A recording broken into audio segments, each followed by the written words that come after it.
Shalom, Kak Mei. Shalom. Shalom.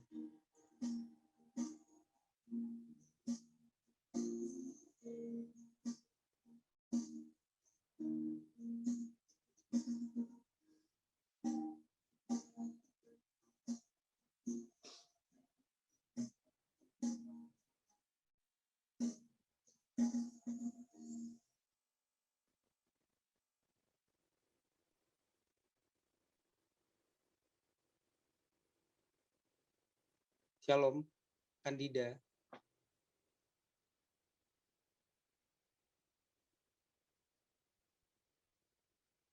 Shalom, Kandida.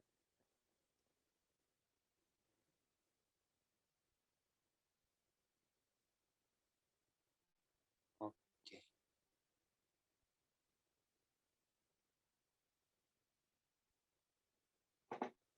Teman-teman, kita akan mulai. Shalom teman-teman, kita akan memulai pra-alumni kita pada pagi hari ini. Sebelum kita memulai pra-alumni hari ini, aku undang teman-teman untuk sama-sama kita bersatu hening sejenak. Satu hening dimulai.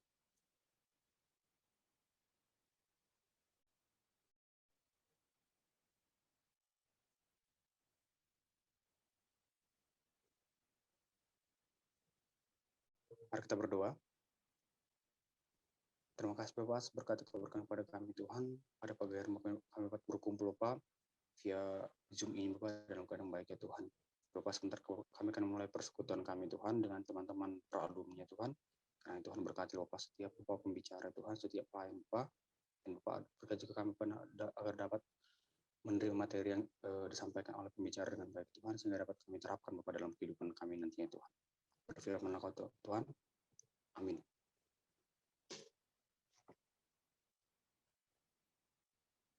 Amin teman-teman. Begitu dahsyat kuasa Allah yang terjadi dalam hidup kita. Sebagai seorang pra-alumni yang akan terjun nantinya ke dunia kerja, penting bagi kita untuk dapat mempersaksikan kemuliaan Tuhan dan bagaimana dahsyatnya kuasa Allah sampai ke seluruh bumi. Untuk itu, mari kita angkat pujian kita berjudul Allahku Dahsyat.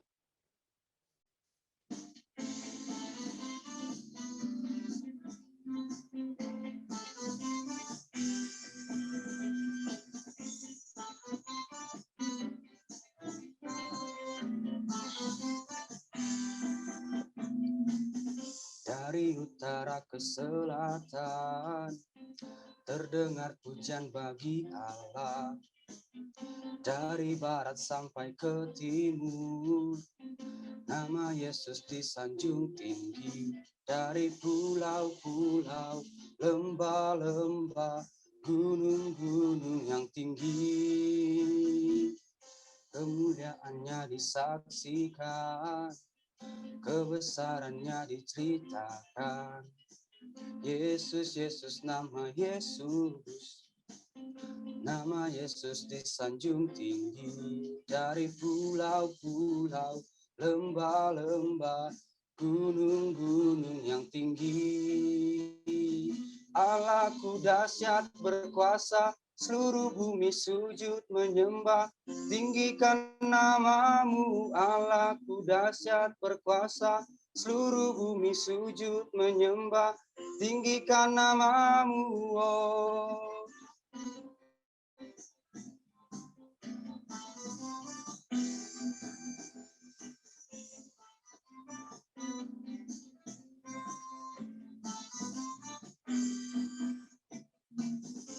Dari utara ke selatan, terdengar pujian bagi Allah.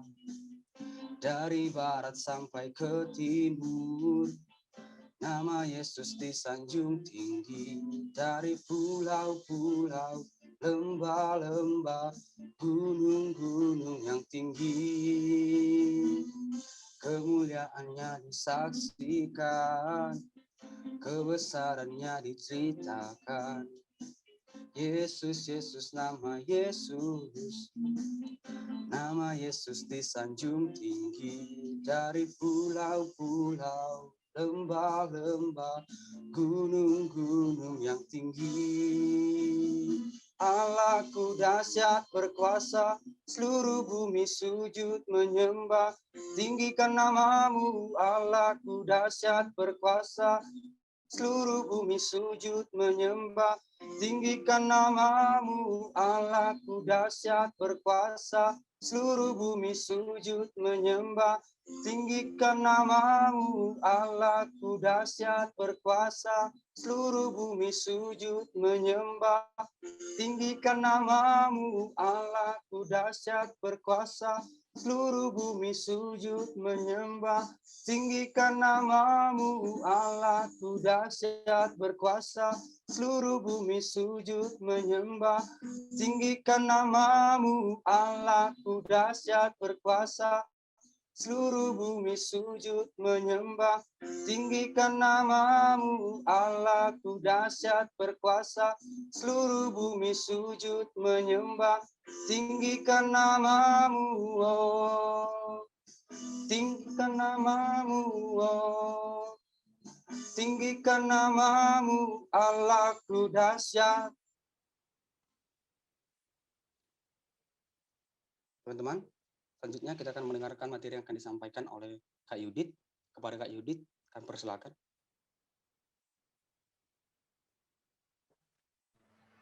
Ya, selamat siang adik-adik. Siang hari ini kita akan membahas tentang Christian worldview. Nah, kita akan berdoa sebelum kita memulai. Nanti akan dibagi jadi dua bagian. Ya, bagian pertama kita akan melihat video terlebih dahulu, sebuah klip yang menolong kita untuk bisa mengerti tentang Christian worldview itu seperti apa, gitu ya, gambarannya seperti apa. Gitu. Nah, nanti baru saya akan menjelaskan. Mari kita berdoa. Bapak, kami bersyukur kalau pagi hari ini kami dimampukan untuk bergabung di dalam Zoom meeting ini untuk belajar tentang membangun pola pikir secara alkitabiah. Tuhan menolong supaya firman Tuhan atau bagian-bagian yang akan kami lihat, kami dengar, ataupun kami cerna, kiranya membuat kami memahami bahwa sesungguhnya Engkau Allah yang merindukan hidup kami berdasarkan kepada kebenaran firman Tuhan. Dan untuk itu kami mau menyerahkan waktu ini, kiranya Allah menguasai setiap bagian yang akan kami pakai untuk kami mendengar dan melihat dan juga memahaminya. Kiranya kuasa-Mu juga menguasai hamba-Mu yang akan menyampaikan bagian ini, tetapi juga adik-adik. Engkau menyingkapkan mata hati kami untuk mengerti, karena bagian ini menjadi bagian yang penting bagi kehidupan kami, karena itu menjadi sebuah landasan di dalam kehidupan kekristenan kami. Terima kasih, kami bersyukur mengundang Roh Allah bekerja di tengah-tengah kami, dan kami menaikkan seluruh doa ini di dalam nama Kristus Yesus Tuhan kami kepada Bapa di surga. Amin. Ya, silakan untuk Daud mempresentasikan videonya, ya.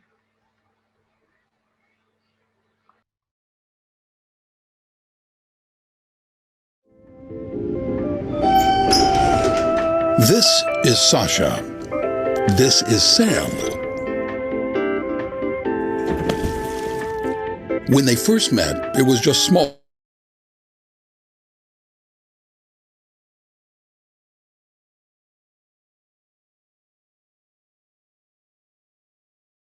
the new high top she just bought, a book of poetry he found in a band he discovered just last weekend, a hobby with some friends from his martial arts class, her homemade screen print t-shirt, and his favorite Chinese restaurant, which made them both hungry. So they got 2 orders of Mandarin chicken with brown rice. And then Sam opened his fortune cookie.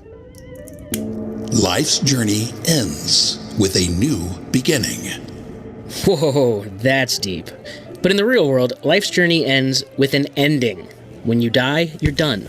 Well, yes, your body no longer works, but your soul continues to exist, don't you think? Your soul? No, I don't believe in ghosts. We're physical creatures, material objects, just a collection of highly organized atoms. When your brain flatlines, that's it. Game over. So you don't believe in life after death? No. I mean, it's a comforting thought, but there's just no scientific evidence for it. I'd rather face the real world than believe in a fairy tale. Yeah, I agree with you, Sam. It's best to face reality, but it may be that life after death is reality. I mean, think about it. If life just ends at death, then everything we do or say comes to nothing. What meaning or purpose can our lives possibly have? Well, I guess my life has whatever meaning I choose to give it. I personally believe in truth, beauty, science, making the world a better place, saving the environment, freedom of speech, and, tolerance. Yes, that's all well and good. But what does all that matter if it ends in nothingness? What are your thoughts about God? Which God? There are millions of gods. The God that's in the Bible. It's been proven that the Bible is just a bunch of mythology written by ancient desert nomads. But if faith in God makes you feel good, I won't argue with that. But I personally prefer more of a rational, open-minded approach to life. Here's what I believe, Sasha. You shouldn't think anything is true unless it's been scientifically proven. But has that belief itself been scientifically proven?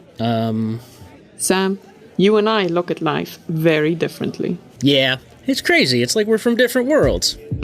Not different worlds, different worldviews. A worldview is the set of lenses through which you see the world around you. It's a web of habit-forming beliefs that helps you make sense of all your experiences. Through your worldview, you interpret life in a particular way. It affects how you think, how you feel, and how you live from day to day. To understand what your worldview is, think carefully about the big questions of life. Does God exist? How did everything begin? Who am I?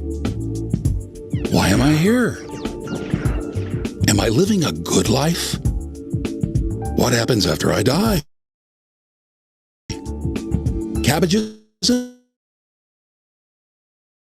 and puppies don't think about this stuff, but people do. Reflecting on these questions is part of what makes us human. In fact, every one of us has a worldview. What's yours?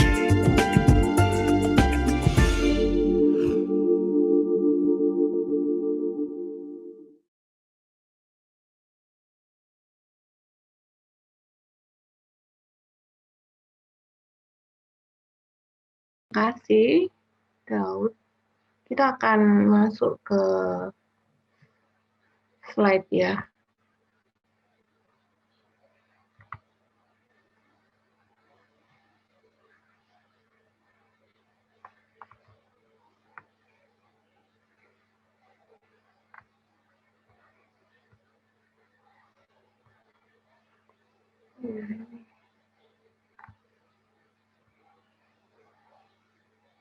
Apakah sudah bisa melihat?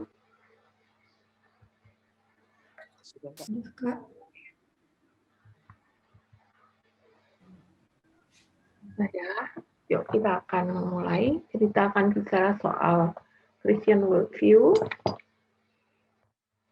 Nah, tadi dalam klip tadi kita melihat ya dua orang yang punya perbedaan worldview, cara pandang tentang hidup yang ternyata itu sangat mempengaruhi segalanya, termasuk di dalamnya yang cowok nggak percaya akan Allah, tetapi dia percaya hal-hal yang nyata gitu ya, di dalam dunia yang bisa dilihat secara kasat mata, dan itu membuat dia mengartikan hidup dan makna hidupnya di situ. Sedangkan yang wanita itu, dia menganggapnya ya ada Allah di sana gitu, sehingga yang cewek ini menganggap penting untuk memikirkan tentang kehidupan setelah kematian ya. Nah, teman-teman, kalau kita lihat sebetulnya dari sini, dari film pendek tadi, kita tahu setiap orang itu punya worldview, ya. Setiap orang mempengaruhi pandangannya terhadap segala sesuatu dan tindakan-tindakannya. Kalau kita lihat di slide ini, dua orang melihat angka yang sama dari sisi yang berbeda, itu jadinya beda gitu, ya. Nah, worldview satu orang dengan orang lain itu bisa sangat berbeda meskipun mungkin dia hidup di dalam satu rumah. Meskipun dia tetanggaan gitu, ya. Jadi tetap akan ada perbedaan. Nah, definisi daripada worldview apa? James Searle itu menganggapkan worldview adalah seperangkat presuposisi atau asumsi terlepas asumsi itu benar atau salah, ya. Yang kita pegang, baik itu sadar ataupun tidak, konsisten ataupun tidak. Nah, apa presuposisi tentang apa? Yaitu tentang kerangka dasar dunia yang kita hidupi. Jadi segala sesuatu yang ada di dalam dunia yang kita hidupi itu ada kerangka dasarnya. Ya, nanti kita akan lihat lanjut. Nah, sementara Charles Kraft itu menganggap bahwa worldview adalah kerangka asumsi dan nilai-nilai yang mendasari persepsi seseorang terhadap realitas. Ya, ini sekali ya. Walaupun memang sama gitu dengan yang James Searle. Nah, jadi kalau gitu worldview ini yang menentukan bagaimana seseorang memandang, menafsirkan realitas yang dihadapinya. Benar atau salah, nyata atau semu, baik atau buruk, mulia atau hina, dan selanjutnya hal itu akan mempengaruhi sikap dan juga tindakan pribadi tersebut. Nah, jadi kalau demikian, worldview itu adalah kerangka berpikir atau sistem nilai, ya, kacamata untuk melihat segala sesuatunya. Jadi penting banget. Jadi tergantung kacamatanya apa. Kalau kacamata kita hitam, maka kita akan melihat banyak hal itu redup, gitu ya. Kalau kacamata kita warnanya kuning, ada lapisan warna kuningnya, maka segala sesuatu yang kita lihatnya itu mengandung warna kuning itu, gitu. Ya, jadi inilah sistem nilai seseorang yang dipengaruhi oleh kacamatanya. Nah, sumber daripada worldview yang sangat mempengaruhi seseorang, worldview seseorang itu adalah keluarga, ya, lalu masyarakatnya, sekolahnya, gitu ya. Banyak hal lain, misalnya pergaulannya, gitu ya. Tetapi juga agamanya. Nah, lain-lain itu banyak banget. Misalnya, dia suka banget nih dengan olahraga, gitu ya. Nah, maka segala sesuatunya akan dipandang dari situ, gitu. Kalau kalian dari science, gitu, bidang sains, maka worldview kalian juga akan dipengaruhi oleh sains itu, gitu, ya. Nah, tetapi agama seseorang itu sangat mempengaruhi juga, gitu. Jadi kita tahu bahwa sumber daripada worldview kita itu sejak kita masih di dalam kandungan keluarga, ya. Jadi misalnya contoh, kalau seseorang waktu mamanya hamil itu sering dikasih lagu-lagu gitu ya, misalnya gitu ya, dengerin lagu-lagu Handel, lagu-lagu Mozart gitu ya. Nah, maka dia nanti lahirnya itu akan suka gitu ya.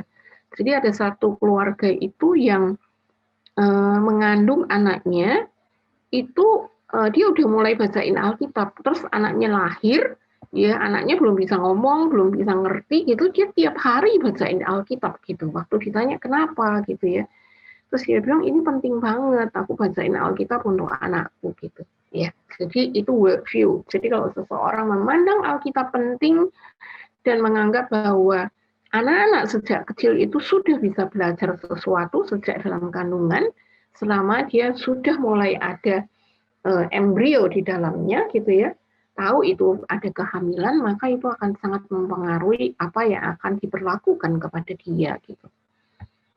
Nah, pengaruh daripada worldview itu tadi kita udah baca gitu ya, kerangka pikir seseorang itu akan mempengaruhi sikap hatinya.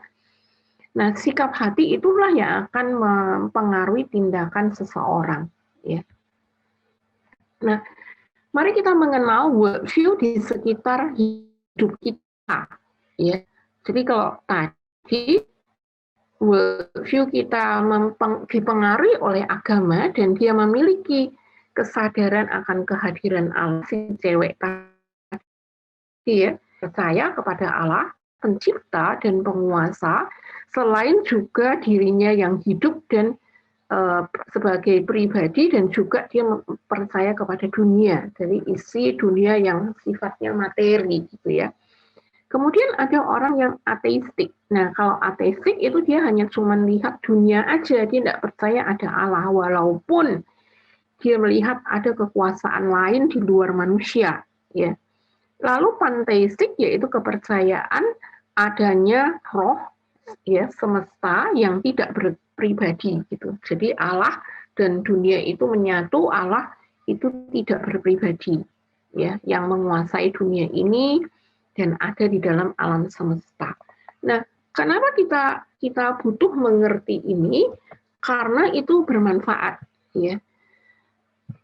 Kesadaran akan adanya worldview di sekitar hidup kita itu akan menolong kita efektif di dalam komunikasi. Misalnya, kita komunikasi sama orang Muslim, gitu ya, atau kita komunikasi dengan orang yang orang Buddha gitu ya, itu akan berbeda gitu ya. Jadi kita akan sangat berhati-hati berbicara dengan orang-orang yang kita tahu worldview-nya apa. Kita nggak bisa sembarangan gitu ya.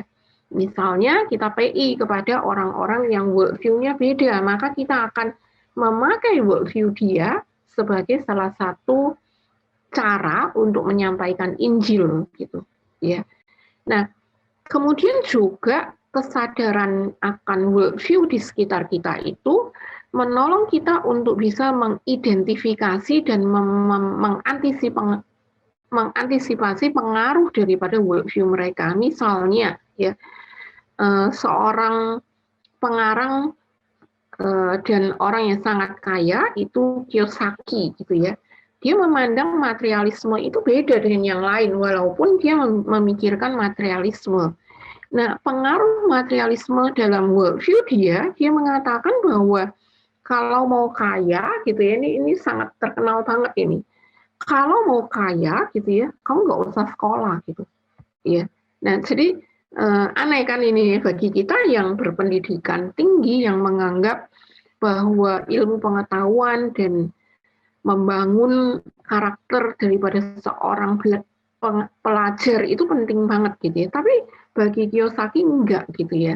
Nah, terus kemudian kita akan melihat bahwa pengaruh daripada human potential trainings misalnya, ya, orang-orang yang punya mempengaruhi orang lain dengan cara mentraining, ya. Lalu kemudian promotor itu ya, misalnya gitu ya. Jadi kita melihat banyak orang yang dipengaruhi ya oleh orang-orang tersebut ya, orang-orang yang bekerja di bidang bisnis yang bagian promosi gitu ya, itu dia pasti akan belajar gitu. Nah, kemudian orang-orang Muslim yang menganggapnya segala sesuatu terkait dengan hidayah gitu ya. Nah, kita bisa pada waktu kita mengkomunikasikan banyak hal, itu kita bisa mengidentifikasi dulu dan mengantisipasi dulu gitu ya. Sehingga relasi kita dengan sesama itu bisa berjalan dengan baik, dan kalau kita punya maksud, kita bisa menyampaikannya. Nah, secara alkitabiah kita sebutnya biblical worldview. Ya, apa itu biblical worldview? Yaitu Christian mind. Ya, jadi memandang dari sisi Alkitab, melihat dari sisi Alkitab. Ya, nah, menurut Harry Blamers itu dia mengatakan bahwa Christian mind is a mind trained. Ya, jadi pikiran yang terlatih gitu, inform, ya, yang memiliki informasi-informasi, equipped to handle data of the secular controversy within a framework of reference. Ya, jadi di training pikirannya, informasinya cukup, juga diperlengkapi untuk bisa menghandle data secara kontroversi di dalam dunia sekuler di dalam satu framework yang menjadi referensi kita, gitu ya.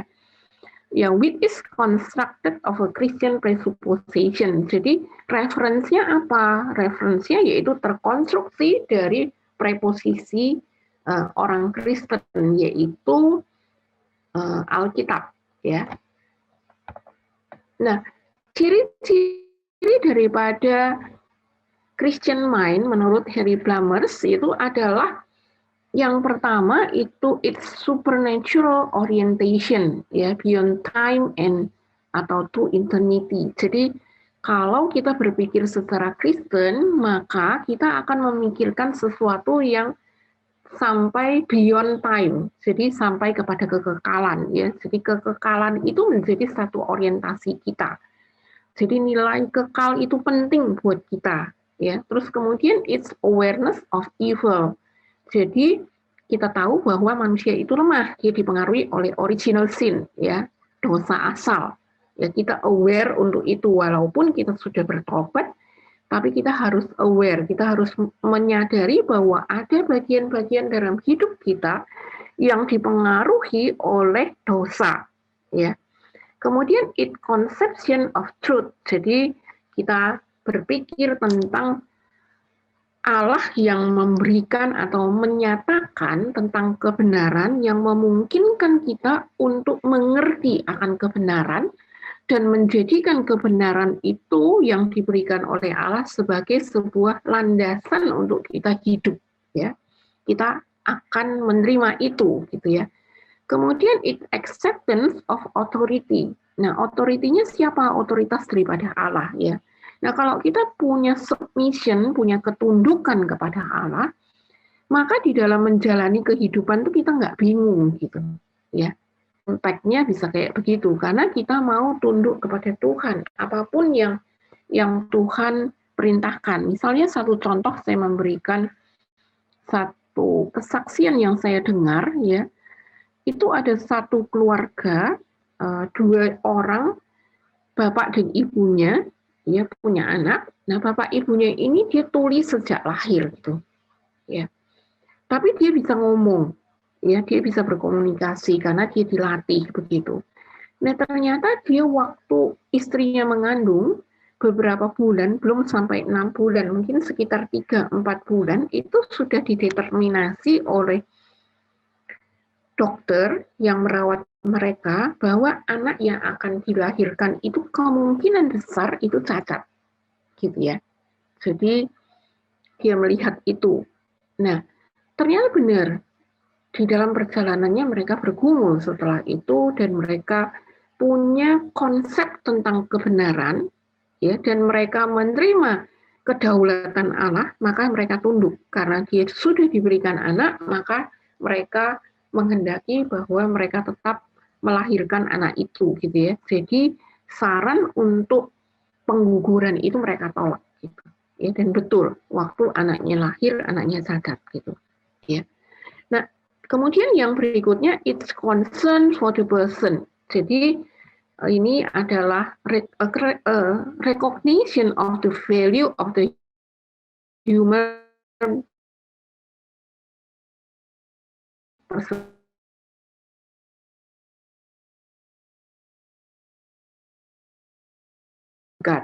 Termasuk misalnya di dalam persaingan bisnis, termasuk misalnya di masa pandemi, gitu ya, apa yang akan dia lakukan, value-nya apa, nilainya apa, itu akan mempengaruhi dia, karena dia concern for the person. Jadi kalau dia harus isolasi mandiri, ya dia tidak keluar-keluar, gitu ya, misalnya.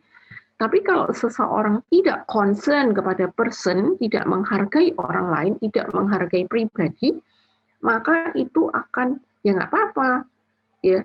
Kalau aku ketularan COVID, aku keluar ya nggak apa-apa, gitu, ya. Nularin banyak orang ya nggak apa-apa, aku juga tertular kok, gitu, ya. Jadi mempengaruhi. Kalau aku di dalam dunia kerja nantinya aku mau sikut orang untuk naik kepada sebuah jabatan, ya nggak masalah, gitu, ya. Nah, itu seseorang yang tidak concern kepada person, gitu ya. Kemudian Christian mind juga mempengaruhi terhadap its sacramental case. Jadi tindakan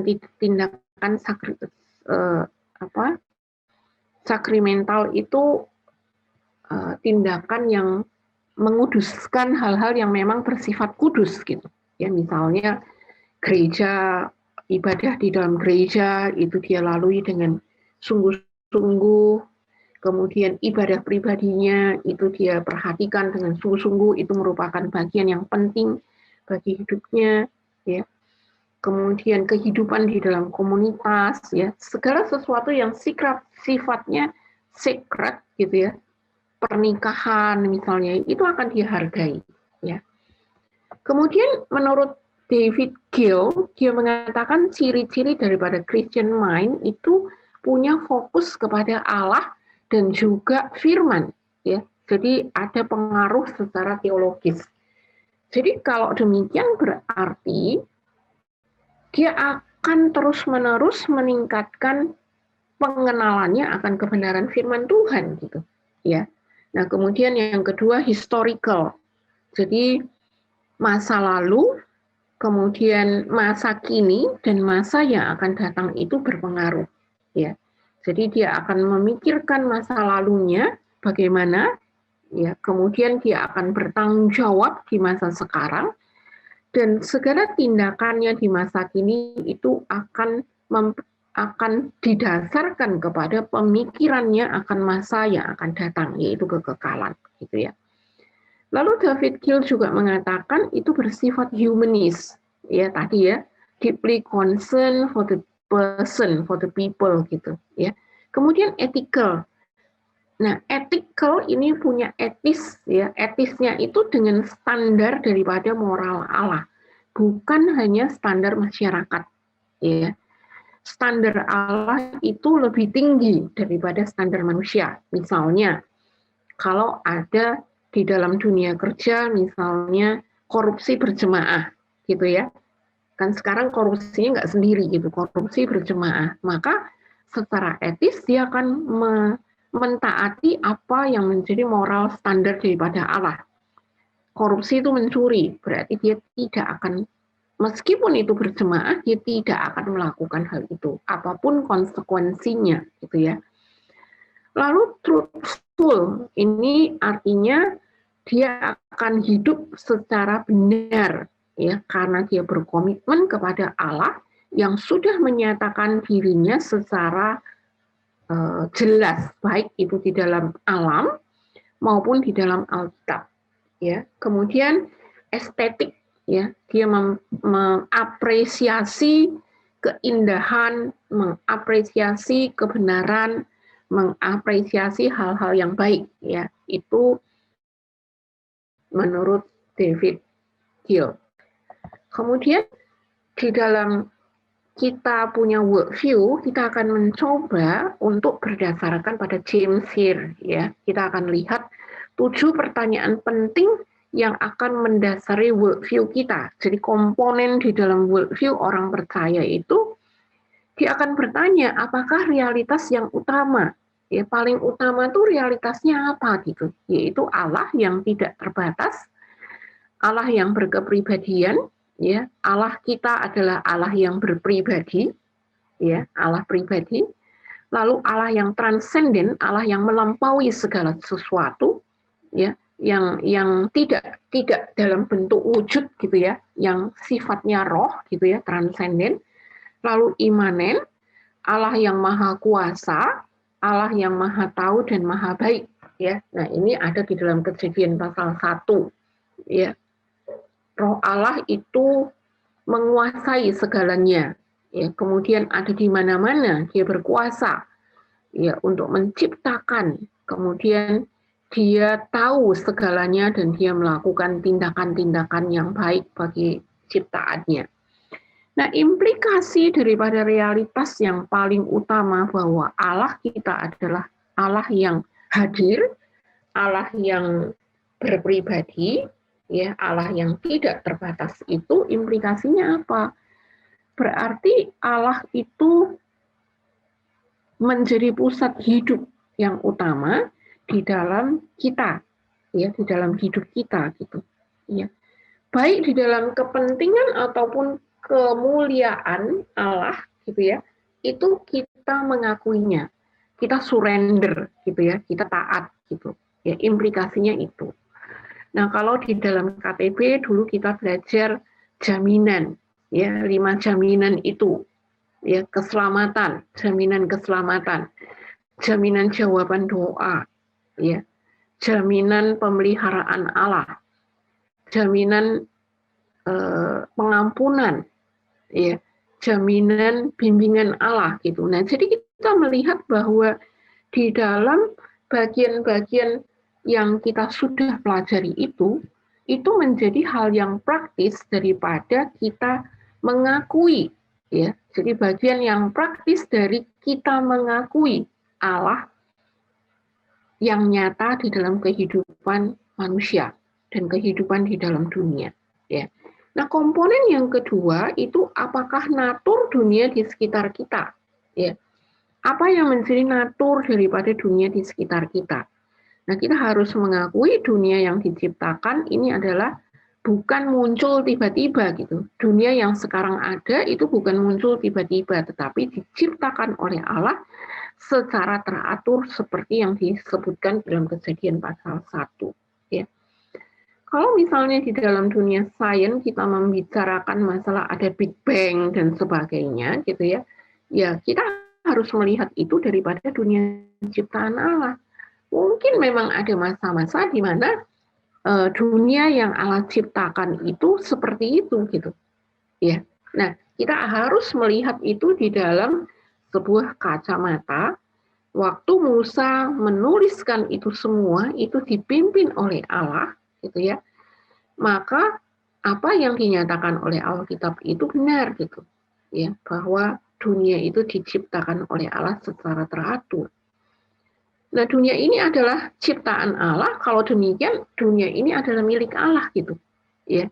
Jadi pada waktu kita mengeksplorasi seperti mandat yang diberikan, yang kemudian kita jabarkan di dalam kehidupan kita sehari-hari di dalam dunia kerja, mengeksplor dunia ini dan mengelola dunia ini, maka itu adalah bagi kemuliaan Allah gitu. Ya. Dan kalau kita menemui keajaiban daripada dunia, itu kita nggak menyembah keajaiban itu gitu, ya. Tetapi kita akan menyembah Allah yang membuat dunia itu sangat luar biasa. Misalnya the seven wonders, ya, seven things wonder of the world gitu ya.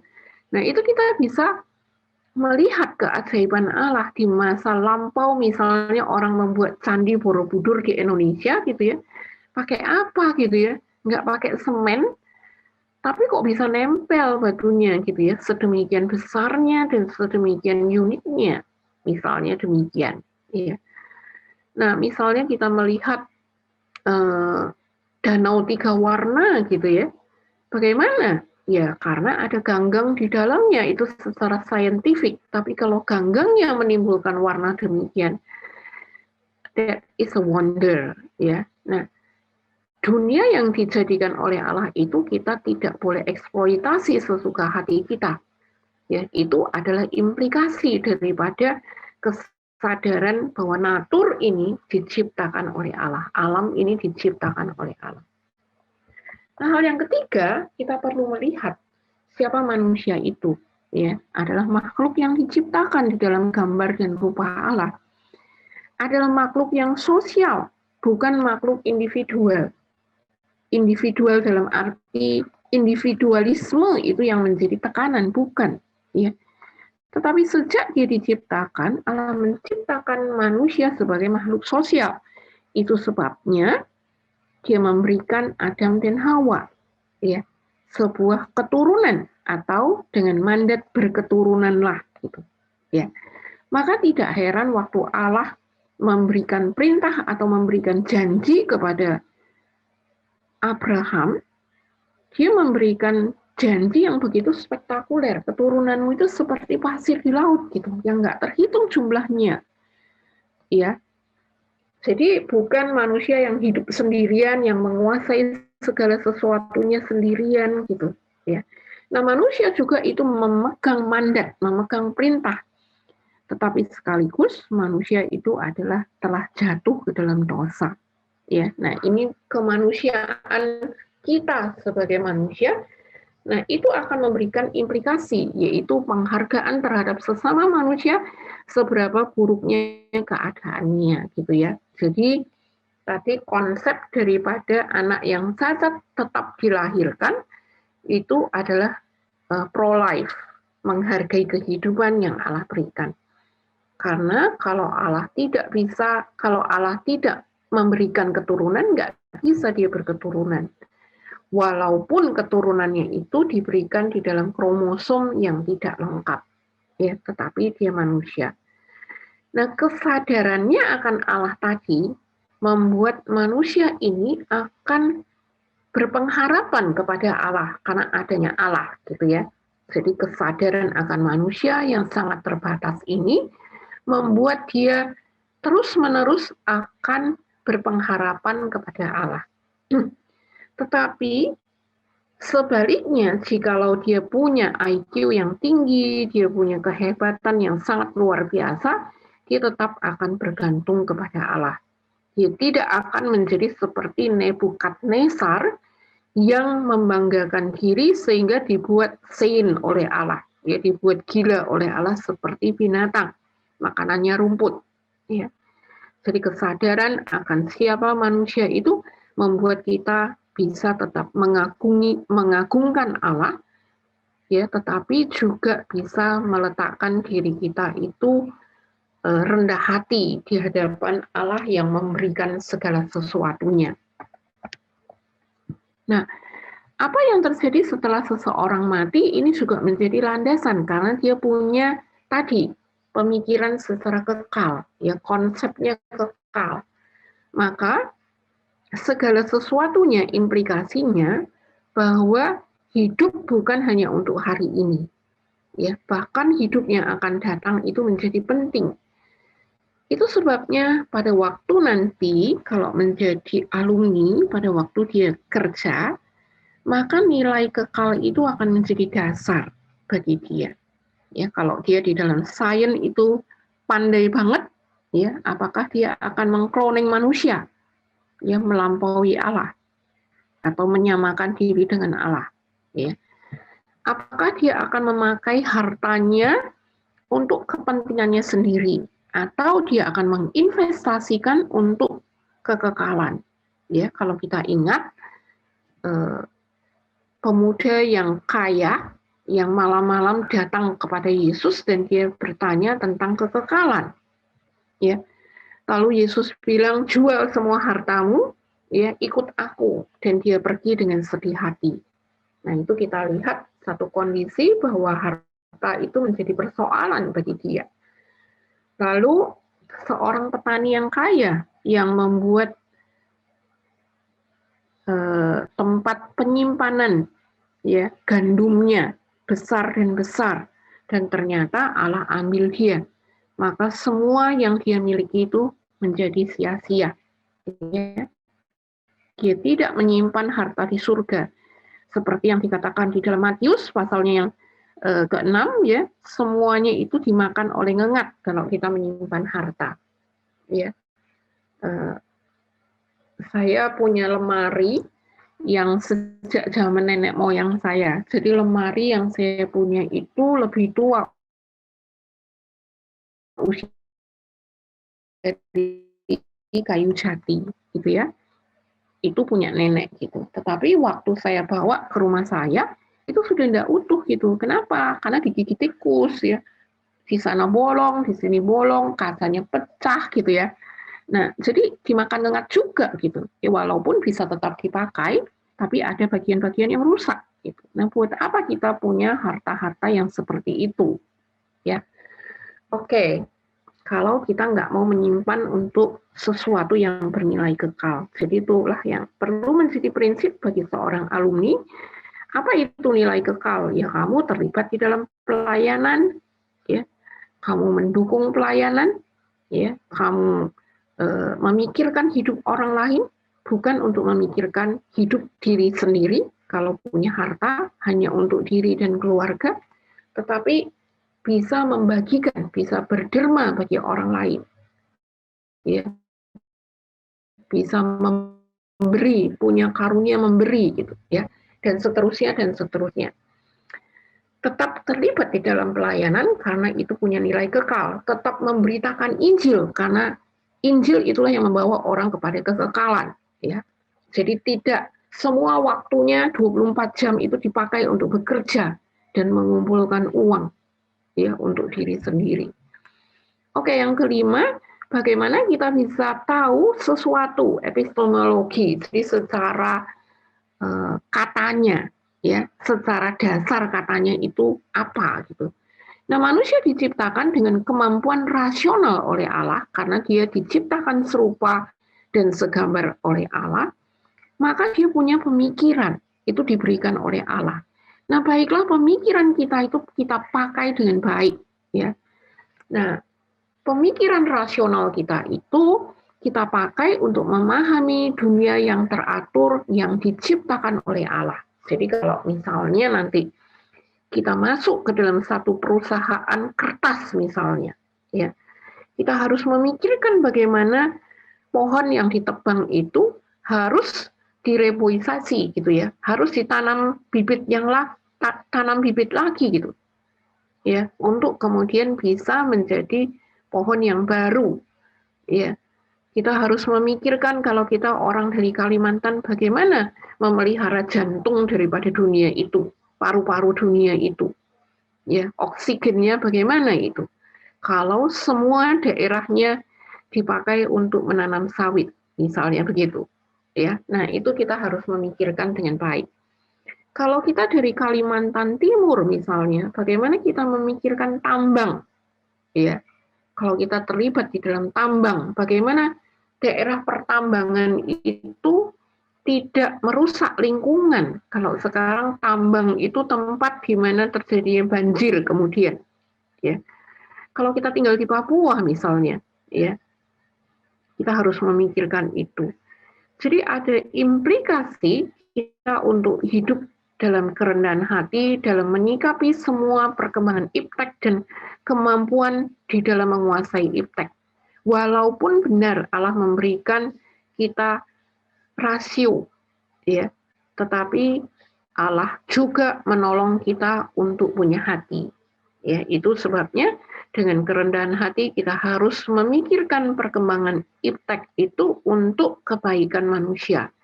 Bukan untuk merusak alam, tetapi untuk kebaikan alam, sehingga manusia itu bisa tetap hidup. Ya, misalnya contoh, saya mengikuti satu food organization gitu ya. Kalau di dalam seminar-seminar mereka itu mereka mengkhawatirkan pada tahun 45 itu manusia akan kesulitan pangan ya. Lalu bagaimana manusia harus menyediakan itu? Nah, kita yang di Indonesia yang punya tanah yang subur itu bagaimana mengantisipasi kesulitan pangan. Kalau sekarang aja gula masih impor, ya. Kenapa gula impor? Bisa jadi nggak ada orang yang mau menanam tebu, ya. Kenapa? Karena semua orang memikirkan tentang teknologi gitu, ya. Orang tidak lagi memikirkan bagaimana tebu itu bisa ditanam, ya. Nah, mari iptek kita dipakai untuk melakukan hal itu. Bagaimana kita tahu sesuatu benar atau salah ya secara etika? Nah, ini orang harus berdasarkan kepada firman Tuhan. Nah, implikasinya apa? Standar moral kekristenan itu harus berdasarkan kepada firman. Ya. Bukan berdasarkan pada pendapat orang banyak, voting yang terbanyak ya. Adik-adik berulang kali kalau di dalam regenerasi itu saya selalu mengingatkan untuk tidak voting ya. Tetapi untuk mendasarkan diri kepada kebenaran firman Allah, siapa yang harus menjadi ketua, siapa yang harus menjadi sesi acara, siapa PPH, ya tidak berdasarkan voting dan tidak berdasarkan kepada bagus-bagusan visinya gitu ya, enggak begitu gitu. Karena semua harus berdasarkan kepada firman Allah. Nah, itu sebenarnya adalah tempat latihan untuk kita belajar hidup bergantung kepada Allah sebagai seorang pemimpin. Ya, bagaimana kita nantinya memimpin bisa berdasarkan kebenaran firman Tuhan, walaupun itu tidak didukung oleh pendapat orang banyak. Tetapi kita bisa menyampaikan kebenaran itu dan meyakinkan orang mana yang benar. Ya. Nah, kalau ada teman-teman, adik-adik yang nantinya masuk ke dalam dunia legislatif, gitu ya. Nah, ini penting banget gitu. Yudikatif, gitu ya. Ada masuk ke dalam Kementerian Menkumham, gitu ya. Tapi di dalam bidang sains, dia butuh orang-orang saintis untuk bisa memikirkan hal itu. Ya, misalnya contoh gitu ya, orang FKM yang ada di dalam legislatif, ya sangat mempengaruhi politik pada waktu harus di lockdown atau enggak, PPKM atau enggak gitu ya. Mereka akan rapat berjam-jam memikirkan itu, dan dia butuh orang yang dari epidemiologi, ya, orang yang tahu tentang epid, ya. Nah, itu penting banget gitu. Ya. Oke, yang ketujuh dasarnya adalah apa makna sejarah manusia. Nah, untuk hal ini untuk apa? Hal ini untuk menggenapi rencana Allah. Kalau kita lihat Daniel, ya. Kita lihat bagaimana dia mengerti rencana Allah, rancangan Allah buat orang Israel walaupun dia ada di pembuangan. Bagaimana seharusnya mereka hidup di dalam pembuangan itu. Ya, kita lihat tokoh yang lain, rencana Allah bagi umat Israel melalui Yusuf. Ya, dia bisa merencanakan 7 tahun masa subur, masa melimpah untuk mengatasi 7 tahun masa kelaparan. Ya. Nah, ini kalau orangnya tidak mendasarkan hidupnya di dalam kebenaran firman Allah, maka dia akan menjalani hidup itu secara kalang kabut. Ya. Maka dari sini kita lihat bahwa kebenaran firman Tuhan, belajar firman Tuhan, mendasarkan hidup kepada firman Allah itu sangat penting. Ya. Meyakini kedaulatan Allah yang memegang kendali sejarah itu penting. Sehingga membuat kita dengar-dengaran akan kebenaran firman Allah dan hidup sesuai dengan rencana Allah itu. Nah, ini ringkasannya, ya. Jadi Christian worldview ada 7 komponen realitas paling utamanya, itu akan mempengaruhi orientasi hidupnya kepada Allah atau kepada diri sendiri, ya. Tentang alam, tentang dunia, ya, dicipta untuk dikelola, maka itu akan membuat kita mempunyai sikap yang benar terhadap pekerjaan dan lingkungan hidup kita. Ya, apalagi kalian yang dari sains, ya, itu akan sangat memperhatikan lingkungan.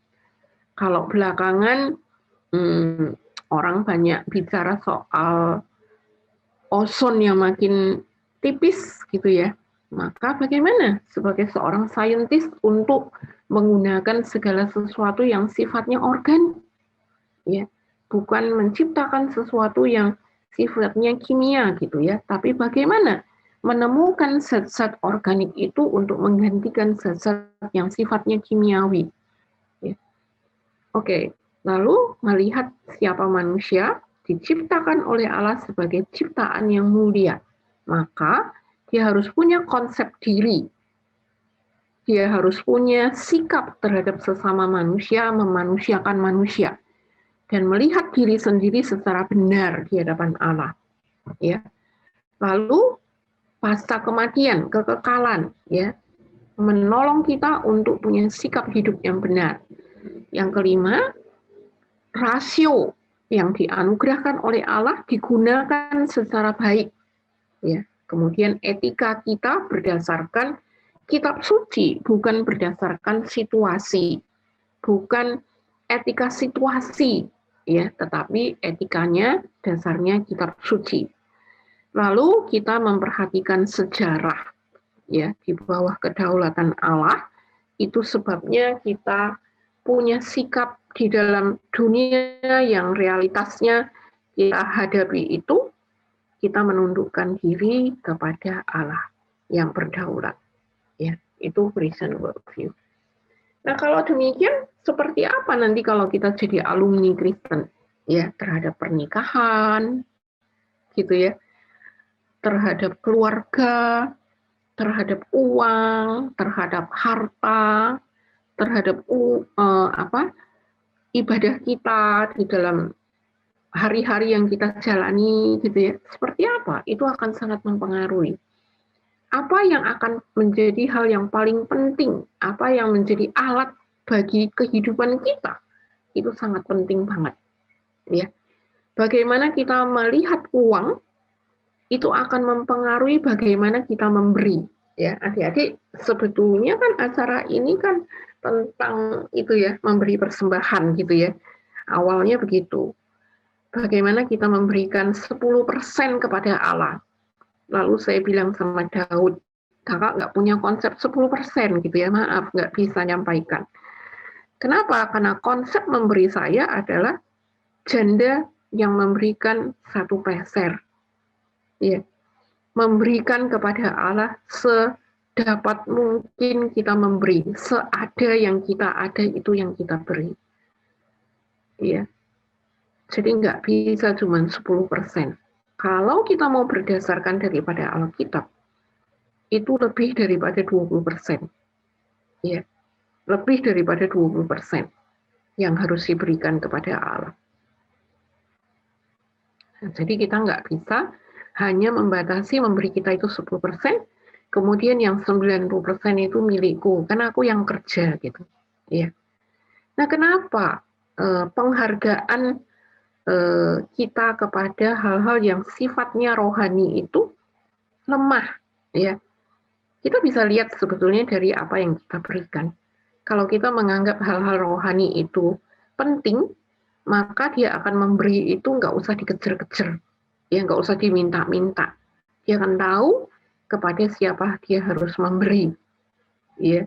Entah itu kepada saudaranya, entah itu kepada sesamanya yang kena COVID, entah itu kepada pelayanan, entah itu kepada gereja, gitu ya, entah itu kepada orang tua, begitu ya, dia akan memberikan. Nah, ini sangat dipengaruhi, gitu ya. Contohnya, saya kasih contoh. Penghasilan pertama di dalam kebenaran firman Tuhan itu bukan milik kita, itu milik Allah seluruhnya. Ya, berarti itu nggak ada 10, itu lebih daripada 10%, karena kita memberikan 100%. Yang di dalam Alkitab itu dikatakan persembahan sulung. Ya. Nah, bagaimana kita memandang persembahan sulung? Ya tergantung kita. Apakah setiap kita ganti tempat kerja kita akan memberikan persembahan sulung? Ya, kalau di dalam dunia masa itu, begitu kamu pindah ladang, itu hasil sulungmu dari ladang itu, maka kamu persembahkan itu kepada Allah. Nah, ya. Tapi juga tergantung bagaimana kamu memandang hidupmu. Kalau Tuhan memberikan pertambahan usia, di hari pertama usiamu yang baru itu kau memberikan persembahan sulung. Atau di tahun yang baru itu kau memberikan persembahan sulungmu. Tanggal 1 bulan 1 tanggal 1 setiap tahun, yaitu hari pertamamu, kamu memberikan persembahan sulung di hari itu. Nah, monggo, ya. Perspektif kita tentang hidup dan tentang Allah itu akan sangat mempengaruhi, ya. Maka saya sarankan tinggalkan 10% itu, gitu ya. Karena Alkitab mengajarkan di dalam perjanjian baru, ya. Contohnya apa? Janda miskin yang memberikan 1 peser, itu yang diajarkan oleh Yesus kepada murid-muridnya, ya. Bukan yang dilakukan oleh para ahli Taurat, memberikan 10%. Nah, untuk membangun biblical worldview, maka 2 tahap ini penting banget, ya. Dimulai dengan reorientasi yang paling dasar dalam diri sendiri, ya, yaitu apa? Yaitu kita bertobat. Yohanes 3, 1-6, ya, itu sangat mendasari kita. Ya. Minta tolong seseorang membaca Yohanes 3 ayat 1-6. Silahkan segera. Yohanes 3, 1-6 adalah seorang Farisi yang bernama Nikodemus, seorang pemimpin agama Yahudi. Ia datang pada waktu malam kepada Yesus dan berkata, "Rabi, kami tahu bahwa engkau datang sebagai guru yang diutus Allah, sebab tidak ada seorang pun yang dapat mengadakan tanda-tanda yang engkau adakan itu jika Allah tidak menyertainya." Yesus menjawab katanya, "Aku berkata kepadamu, sesungguhnya jika seorang tidak dilahirkan kembali, ia tidak dapat melihat kerajaan Allah." Kata Nikodemus kepadanya, "Bagaimanakah mungkin seorang dilahirkan kalau ia sudah tua? Dapatkah ia masuk kembali ke dalam rahim ibunya dan dilahirkan lagi?" Jawab Yesus, "Aku berkata kepadamu, sesungguhnya jika seorang tidak dilahirkan dari air dan roh, ia tidak dapat masuk ke dalam kerajaan Allah. Apa yang dilahirkan dari daging adalah daging, dan apa yang dilahirkan dari roh adalah roh." Ya, berarti dia harus lahir baru, ya, jelas banget.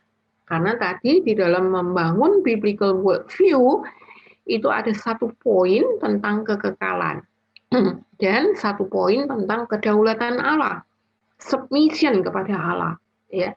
Jadi nggak bisa kalau nggak reorientasi, yaitu lahir baru, ya.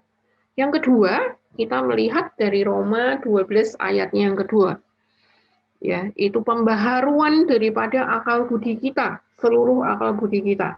Ya, minta tolong dibacakan Roma 12 ayat yang kedua.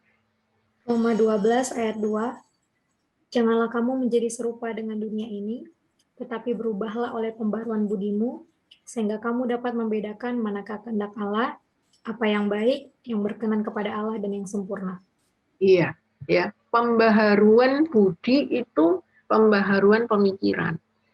Nah, pembaharuan pemikiran itu hanya bisa dilakukan kalau seseorang membaca firman. Karena dikatakan di dalam 2 Timotius 3 ayat 16 itu jelas firman Tuhan itu menyatakan kesalahan. Sehingga kemanusiaan kita yang berdosa tadi tiap-tiap kali mengalami pengudusan oleh kebenaran firman Allah. Ya, jadi dengan kata lain, pembaharuan itu harus terjadi setiap waktu pada saat seseorang berhadapan dengan firman Tuhan. Pembaharuan itu bersifat total dan menyeluruh. Ya, caranya gimana? Matius 28 jelas gitu, melakukan firman Tuhan. Untuk itu, firman itu harus diajarkan. Untuk itu, pelayanan kita, PMK itu penting banget. Ya, jadi jangan meninggalkan PMK tanpa ada orang yang melanjutkan pelayanan itu. Kalau sudah jadi alumni, lihat-lihatlah PMK-mu itu. Karena kau berhutang kepada PMK. Ya, hutang darah. Apa artinya hutang darah?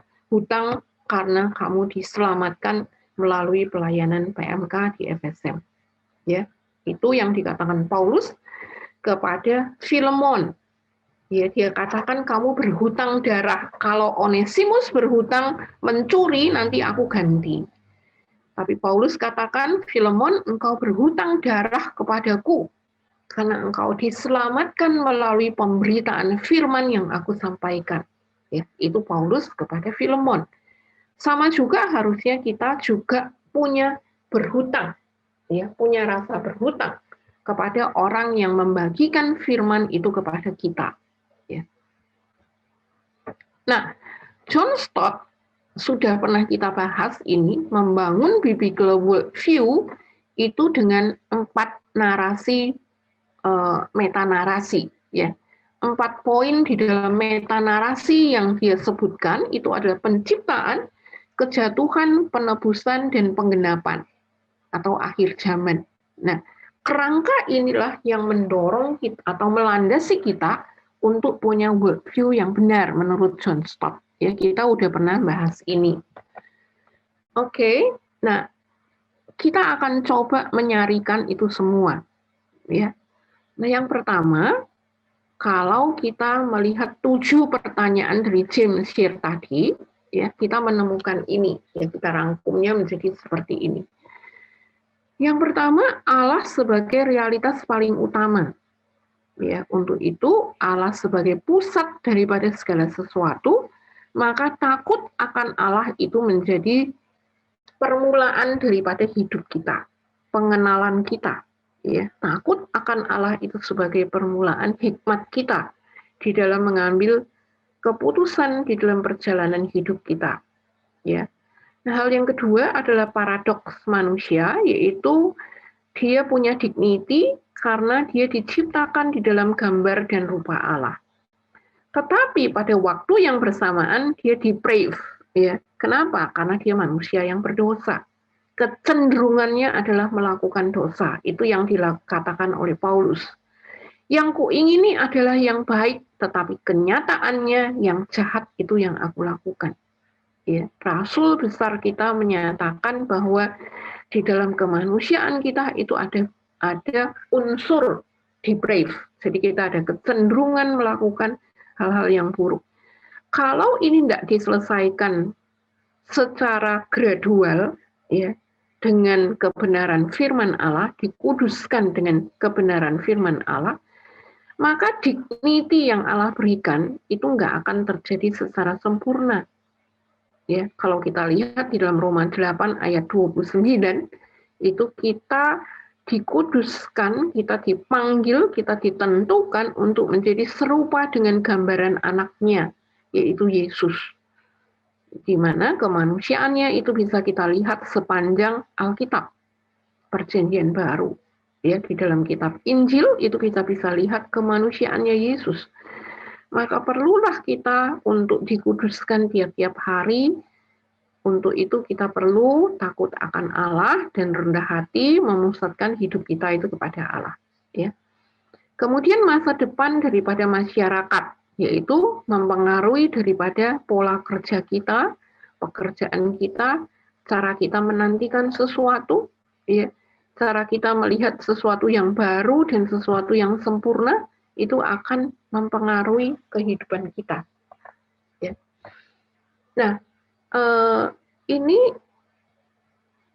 James Sherr itu menyelipkan, ya, untuk bisa punya biblical worldview, kita perlu mendisiplin pikiran kita. Kenapa begitu? Karena worldview-nya kita adalah Christian mind tadi, ya. Christian mind itu perlu terus-menerus direformasi dan perlu terus-menerus dibentuk, ya. Jadi ada formation dan ada reformation. Pembentukan itu adalah kalau seseorang sedia terus-menerus mendasarkan hidupnya di dalam Alkitab. Untuk itu dia harus belajar Alkitab. Ya. Tetapi juga dia perlu membaca buku-buku Kristen. Ya. Buku-buku Kristen yang ditulis oleh orang-orang Kristen yang punya worldview Kristen. Ya. Lalu dia harus setia juga, obedient kepada Allah. Jadi persisten, harus terus-menerus tekun. Ya, tekun di dalam membaca Alkitab, belajar Alkitab, di dalam membaca buku-buku, ya, di dalam takut akan Allah dan tunduk kepada Allah. Nah, adik-adik, kalau nggak punya uang beli buku-buku Kristen, kamu bisa lihat e-book. Ya, e-book yang gratis tuh banyak banget. Ya, nanti Obed suatu hari mungkin perlu ngasih ke teman-teman link e-booknya Perkantas. Gratis, bisa dibaca kapan aja. Ya, bacalah buku-buku yang baik itu. Kemudian reformation yaitu di dalam pemikiran, ya. Jadi harus berani self-kritik. Karena kalau kita tidak berani mengkritik diri kita nggak bisa berkembang. Kalau kita nggak pernah lihat diri kita kurang, kita tidak akan berkembang. Ya. Jadi jangan anti kritik, ya. Tapi ayo kritik dan minta teman-teman dekat kita untuk mengkritik kita, karena kritikan mereka tuh pasti tepat karena mereka dekat, ya. Kalau sahabat kita mengkritik kita itu dia tidak mengambil keuntungan dalam hidup kita. Kalau PKTB kita mengkritik kita itu tidak mengambil keuntungan, tetapi supaya terjadi reformasi dalam diri kita. Ya, terus kemudian juga mencari informasi, ya, dari orang-orang yang expert, ya, yang punya pengalaman, mengkonfirmasi pandangan kita kepada orang-orang yang punya pengalaman. Kalau kita nggak punya komunitas, maka reading book itu penting banget, ya, membaca buku itu penting banget gitu. Karena kita dikonfirmasi, view kita, pandangan kita, nilai kita itu dikonfirmasi oleh penulis-penulis tersebut, ya. Lalu other critical, interaksi dengan other worldview tadi, dunia di sekeliling kita dibandingkan, kemudian mengambil satu dialog di dalam diri kita, ya, memikirkan secara dalam. Jadi jangan tidak mau berpikir, jangan tidak mau merefleksi, tapi harus punya waktu-waktu untuk itu, ya. Nah, ini secara praktis prasyaratnya tadi, ya, hidup baru di dalam Kristus. Harus punya pengertian tentang perjanjian lama dan perjanjian baru secara utuh. Harus punya 8 doktrin dasar Kristen yang kokoh. Ya, 8. Tentang manusia, tentang dosa, tentang Allah Tritunggal, tentang gereja, tentang baptisan. Baptisan dan itu pernikahan dan juga perjamuan kudus, itu semuanya kita masuk ke dalam sakramen, ya, doktrin-doktrin tentang sakramen.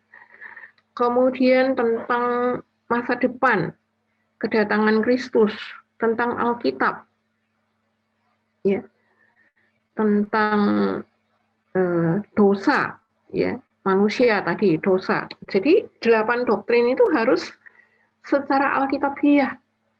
Mau kamu dari gereja mana, dari aliran apa saja, doktrinnya sama. Ya, tentang keselamatan, tentang Kristus, ya, sama doktrinnya. Bukan dogma tapi doktrin Alkitab. Ya, yang dikatakan Alkitab. Mau diselamatkannya dengan cara apa enggak masalah. Ya, yang penting kau selamat. Itu penting banget. Ya, kau menerima keselamatan dan keselamatan itu tidak bisa hilang. Itu doktrin-doktrin dasar yang penting, gitu ya. Mau diselamatkan dengan kamu dibaptis dulu, ada gereja yang begitu, ya, nggak masalah. Yang penting kau percaya sama Kristus, kamu menerima Kristus sebagai juru selamat pribadimu, ya, itu yang paling penting, gitu. Lalu basic tool, yaitu kemampuan untuk membaca Alkitab, menafsirkan Alkitab. Kalau nanti kita ditaruh di pedalaman Papua, bagaimana kita bisa PA secara benar? Ya, kalau sulit ke gereja, kayak misalnya di masa pandemi ini nggak bisa ke gereja, sulit persekutuan, kita PA enggak, kita baca Alkitab apa enggak, ya, Bible reading apa enggak, saat teduh apa enggak, ya, harus punya basic-basic yang sangat kokoh di dalam membaca Alkitab. Nah, ini basic disiplin, ya, tadi, oke, hal-hal yang support, yang punya kelompok supportive group, ya. Inner circle-nya kita, KTB, sahabat, punya mentor, gitu ya. Jangan kalau sudah lulus langsung merasa udah selesai semua perjalanan kerohaniannya, bye-bye kelompok, gitu ya. Gunakan waktu yang ada, komunikasi yang masih bisa dibangun, virtual yang bisa dipakai, gunakan itu semua untuk membangun sebuah komunitas agar kita aman, gitu ya. Lalu interaksi dengan worldview lain tadi, tulis, ayo belajar menulis, baca buku, diskusi, ya. Kalau ada di dalam kelompok KTB itu bukan cuma tempat sharing persoalan, tapi tempat untuk bercerita tentang worldview yang ditemui. Kalau di tempat kerjaku kayak gini bagaimana? Baca buku ini dan itu di-sharingkan, ya. Worldview-mu gimana? Kalau ini gimana, gitu ya. Satu KTB saya itu menyenangkan. Semuanya ditaruh di dalam diskusi. Ya, apa yang dibaca, apa yang ditemui di dalam IG, gitu ya. Apa yang dipromosikan, gitu ya, itu didiskusikan untuk melihat worldview kita, mengasah worldview kita, gitu ya. Pergaulan sehari-hari kalau masih di kampus dengan dosen, dengan sesama kita, ya, nanti kalau di tempat kerja dengan atasan, jangan cuma bergaul dengan sesama pekerja, tapi bergaulah mungkin dengan pemilik perusahaan, ya, diskusikan hal-hal yang penting dengan mereka, lalu mengambil proyek kerja secara bersama-sama di dalam melihat worldview kita. Ya, tanpa interaksi dan internalisasi yang mendalam, gitu ya, maka personal worldview kita itu akan cetek. Ya. Personalitas kita juga akan salah, gitu ya, karena kita sangat dipengaruhi oleh worldview daripada sosial. Tetapi dengan interaksi dan internalisasi, maka kita akan hidup berpegang pada worldview daripada Alkitab, walaupun ada worldview sosial. Ya, kita akan punya worldview yang didasari kepada biblical worldview. Jadi biblical worldview itu menjadi saringan daripada worldview kita, bukan worldview daripada dunia sosial itu yang menjadi worldview kita. Ya. Nah, dengan internalisasi yang baik, maka yang akan terjadi, ya, personality kita, lalu kita punya biblical worldview, gitu ya, dan membuat worldview sosial kita itu bisa tersaring dengan baik. Nah, itulah yang kita harapkan. Tuhan memberkati. Amin. Kalau ada pertanyaan, silakan. Baik, terima kasih Kak Judith. Bagi teman-teman yang ingin bertanya, boleh menggunakan fitur raise hand, atau mungkin kalau nggak berbentuk aktifin suara, boleh dari chat. Boleh teman-teman, silakan.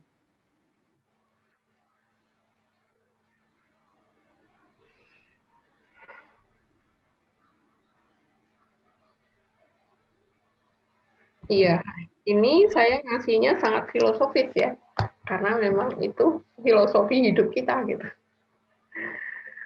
Oke.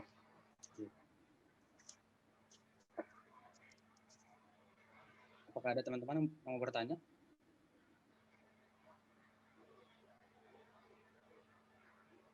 Oke, saya hitung sampai 5.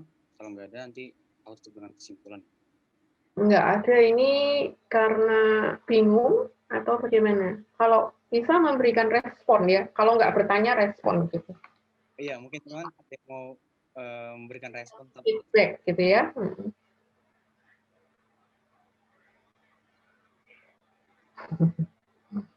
Ya, sedang menginternalisasi ya. Saudari Gendis, silakan. Iya. Iya Kak, selamat pagi Kak Judith, terima kasih atas materinya.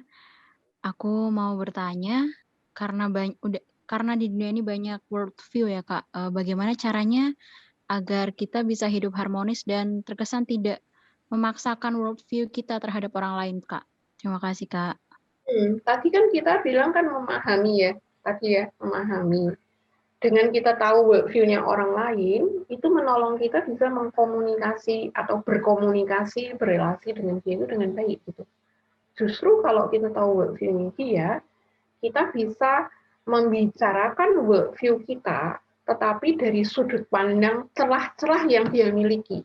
Ya, kalau kita lihat Paulus itu ya, waktu dia ke Athena, dia kan jalan-jalan nih ya, itu observasi nih gitu. Dia mau coba lihat worldview-nya mereka apa gitu ya.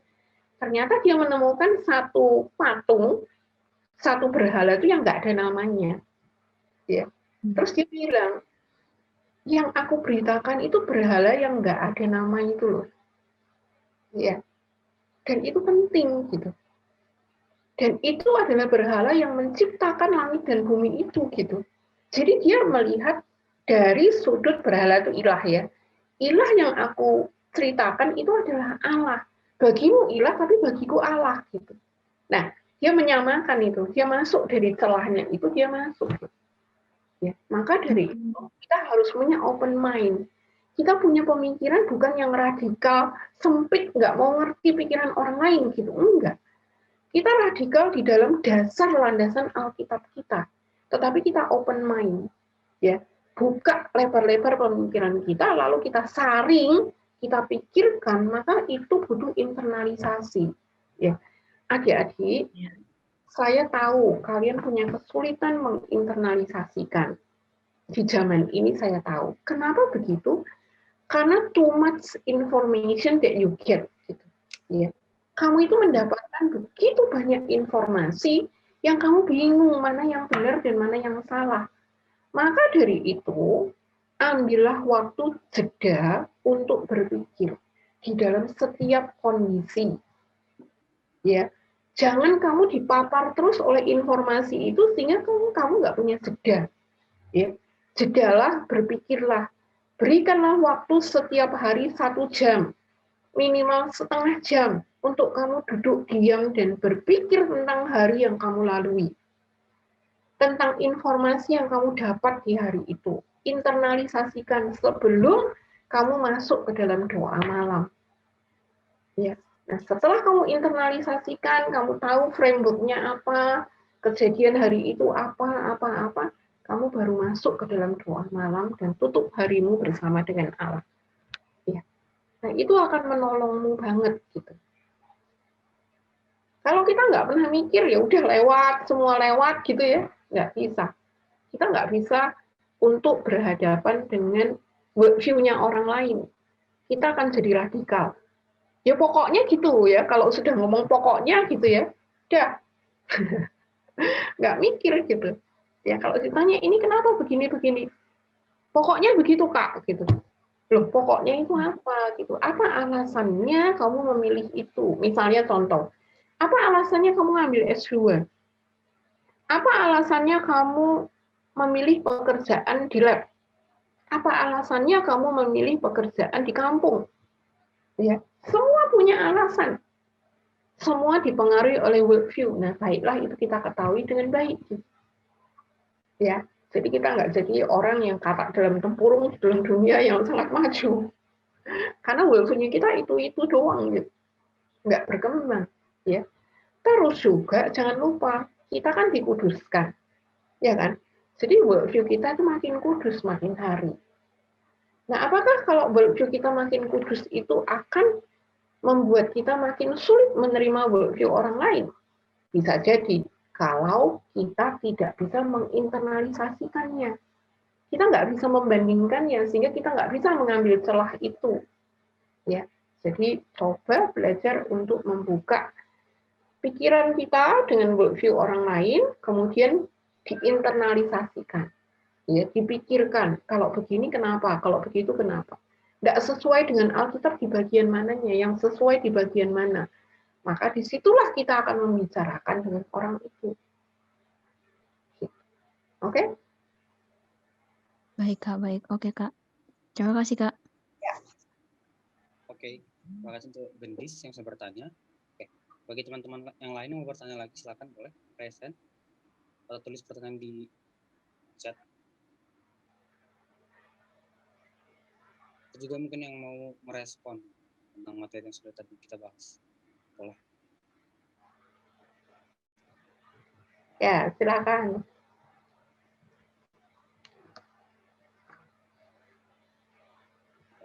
Oh ya, mau Bang Obed, silakan.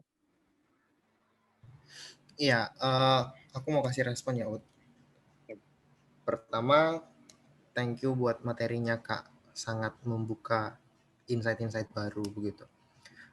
Sebagai seorang yang lulus dari Fakultas Sains dan Matematika, memang seringkali yang jadi pergumulanku ketika berhadapan dengan adik-adik KTB juga adalah mencoba merasionalkan segala sesuatu begitu. Ya memang orang sains identik dengan suka berpikir sampai hal-hal yang bagiku tidak perlu dipikirkan pun dipikirkan begitu. Ya kayak kemarin pernah dalam suatu kali KTB kami bahas Roma pasal 12 itu Kak, yang mencoba jangan memikirkan melampaui apa yang dapat kamu pikirkan gitu Kak. Lalu adik-adikku nanya, kita sebagai orang sains bisa nggak ya mengkloning manusia gitu? Bisa nggak kita membuat seolah-olah kita itu sama dengan Allah? Nah, bagian ini juga ternyata tadi dijawab lagi, ya kita tetap punya kelemahan, keterbatasan begitu ya, dan tetap harus hidup dalam otoritas Allah. Berarti mendapati bahwa ya sehebat apapun kita ternyata tetap ada hal yang tidak bisa kita kerjakan, sekalipun kita pintar atau punya pengetahuan yang baik begitu. Mungkin begitu Kak, yang hari-hari ini memang seringkali dipergumulkan anak-anak sains itu gitu. Sejauh mana kami bisa berpikir, sejauh mana kami bisa bereksperimen, apakah kami bisa melampaui Allah gitu. Nah, yang secara pribadi aku mendapati bahwa pengetahuan kita pun harus ditundukkan pada otoritas Allah, karena kita orientasinya pada Allah gitu ya, bukan pada diri sendiri. Begitu Kak, thank you. Kalau kita lihat Menara Babel itu ya, bisa nih bangun tinggi-tinggi, bisa nggak? Bisa itu gitu. Iya benar Kak. Jadi udah dihancurin Allah kan? Iya. Ya, kenapa begitu? Karena kita punya kemampuan mencipta seperti yang dimiliki oleh Allah. Nggak terbatas gitu. Ya, sebetulnya begitu.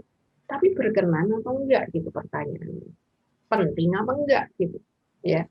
Jadi seperti yang dikatakan oleh Paulus gitu ya, semuanya baik, tapi itu berguna apa enggak? Apakah waktu kita mengkloning manusia itu membuat kita menjadi Allah kayak Nebukadnezar di zamannya itu gitu ya? Apakah begitu gitu? Apakah itu sebuah pengakuan buat diri kita sendiri atau apa begitu? Ya. Oke. Thank you Kak. Oke, terima kasih untuk Bang Ubed. Teman-teman lain ada yang bertanya lagi? Mungkin dari aku ya Kak, aku mau bertanya Kak. Ya. Sebenarnya ini masih satu pergumulan juga bagi Kak tentang sebenarnya hampir mirip dengan materi yang kemarin tentang panggilan vokasi gitu ya. Tentang vokasi, bagaimana kita melihat keadaan dunia ini juga gitu kan. Nah, yang aku tarik bahwa sebenarnya kan ada beberapa orang gitu, ada beberapa orang itu ketika dia di dunia kerja gitu kan, dia nggak sesuai dengan profesinya gitu, sesuai artinya kira-kira iman dan ilmu gitu Kak. Seharusnya kan kita mengintegrasikan iman dan ilmu gitu, sedangkan pada dunia kerja ya kita membahas tentang saintis gitu kan, tapi pas di dunia kerja dia nggak ada saintisnya sama sekali gitu kan. Kita lihat seperti, dan yang terjadi juga dalam hidup yang dalam pergumulan ini sepertinya aku seperti ada rada-rada seperti itu Kak. Kayaknya dalam dunia kerja aku kayaknya nggak cocok dengan saintis seperti itu. Tapi suara dalam aku saintis senang gitu. Matematika, fisika, kimia aku hal-hal yang berbau hitungan itu aku senang gitu. Tapi kayaknya di dunia kerja kalau menurutku sangat apa ya bilang sangat tidak cocok dengan passionku Kak gitu Kak. Nah, kira-kira untuk dalam hal meyakinkan gitu ya Kak, meyakinkan dan juga suara dalam hal melihat lingkungan kita juga gitu, dalam hal melihat lingkungan kita sebenarnya seperti apa gitu, melihat kebutuhan lingkungan tersebut gitu. Karena aku juga jujur sangat keras, kayak istilahnya mengeraskan diriku gitu, mengeraskan diriku sepertinya ini nggak pilihanku harusnya ini gitu. Kayak aku mengantisipasi untuk melihat lingkungan gitu Kak. Karena takutnya melihat lingkungan ternyata lingkungan membutuhkan aku di hal ini, tapi aku nggak cocok dengan hal tersebut. Gitu. Panggilan itu adalah orang bisa memberikan dampak yang besar gitu ya, dan dia menikmati. Kenapa? Karena Allah membutuhkan dia untuk berpengaruh bagi dunia ini gitu, ya kan? Tapi juga bukan Allah yang memaksakan. Aku mau suruh kamu begini dan begitu. Gitu. Ya. Ada satu kesaksian seorang adik gitu ya, yang saya kenal, itu dia tidak suka gambar gitu. Ya. Tapi waktu dia kelas 2 SMA, itu dia akhirnya disekolahkan sama bapaknya ke Malaysia. Gitu. Ya. Karena dia cacat, kaki yang tuli tadi ya. Hanya sekolah-sekolah tertentu, hanya univ tertentu, itu yang bisa menerima orang-orang cacat gitu. Nah, masuklah dia di universitas itu. Dia nggak bisa gambar, tapi ternyata dia diterima tuh di desain gitu, ya desain.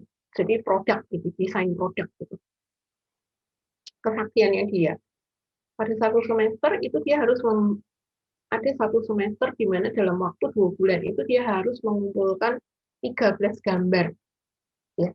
Nah, dalam 1 bulan itu dia cuma bisa gambar 1 gambar, dan dia sudah nggak bisa gambar lagi karena nggak punya ide. Semua udah dimasukkan di gambar yang pertama, dan itu membutuhkan waktu 1 bulan. Gitu ya. Nah, dia cuma doa gini, Tuhan, aku menyerahkan tanganku kepadamu. Biarlah tanganku dituntun oleh Tuhan untuk bisa menggambar. Ya.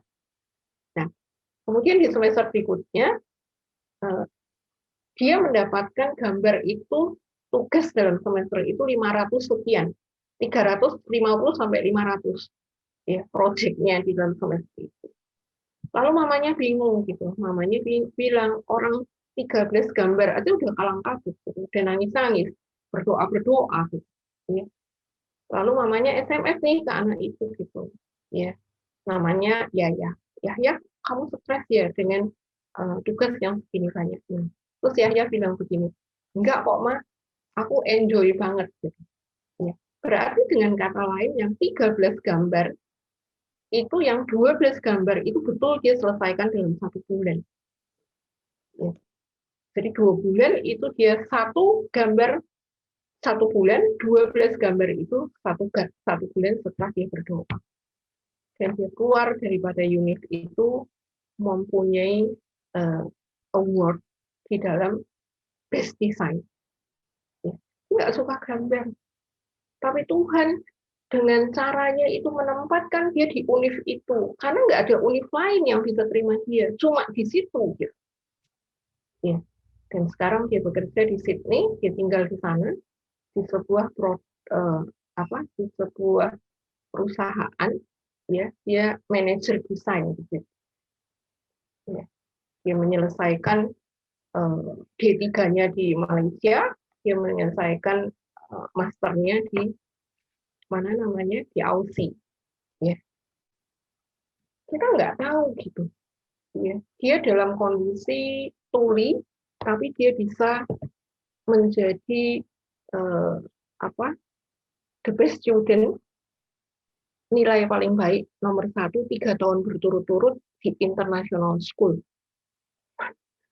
Dia bisa belajar dengan 3 bahasa.